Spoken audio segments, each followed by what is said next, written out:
শুভ পঞ্চমীর অনেক অনেক শুভেচ্ছা। পুজো কীরকম কাটালে অবশ্যই সবাই কমেন্টে জানিও।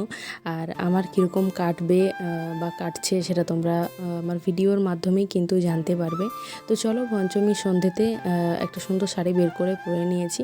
আর এবার চলো, তোমাদেরও চলো বলে কিন্তু আমিও বেরিয়ে গেছি। কোথায় যাব, কী করব, অবশ্যই তোমাদের সঙ্গে সবটা শেয়ার করব। তো সবার প্রথমে বেরিয়ে বা বেরোনোর আগে বলতে পারো যে আমরা একটাই প্ল্যান করেছিলাম যে পুঞ্চা থেকে ঠাকুর দেখে আমরা বাড়িতে ফিরে যাব।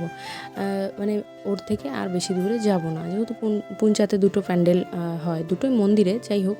তো দুটো যেহেতু ঠাকুর দেখা যাবে, তো তারপর আর যাব না কোথাও। তো সেই যেমন ভাবা তেমনি কাজ ছিল, কিন্তু হঠাৎ দেখি পূজাতে সামনের প্যান্ডেলের কাজটা এখনও কমপ্লিট হয়নি। তো ভাবলাম চলো, যেহেতু এখনও টাইম আছে, তো চলো মানবাজার যাই। যেহেতু আমি এই 2-3 বছর বলছিলাম আমি ওকে যে চলো মানবাজারে যাই, ঠাকুর দেখতে যাব। কীরকম হয় না হয় জানা নেই। তো সেই জন্য দেখো এবছর প্রথম এসেছি মানবাজারে। তো মানবাজারে ঠাকুর দেখে তারপর এখানে একটা নতুন রেস্টুরেন্ট খুলেছে, সেখান থেকে খেলাম হচ্ছে তোমার চিকেন রোল, সাথে হচ্ছে চিকেন ললিপপও খেয়েছি। ওটার ভিডিওটা করা হয়নি।